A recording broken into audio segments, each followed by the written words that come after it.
Hello everyone, my name is saniya, and I am studying in ninth standard and my topic is about lungs. The lungs are pair of spongy air-filled organs located on the either side of the chest thorax.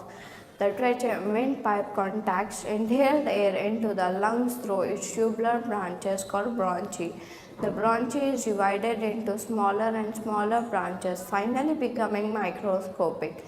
The lungs absorb oxygen from the air you breathe in and transfer it into your bloodstream so that it can get every part of your body. As the cell in your body work, they produce a waste gas called carbon dioxide that is released into the bloodstream. Your lungs get rid of this waste gas when you breathe out. Thank you.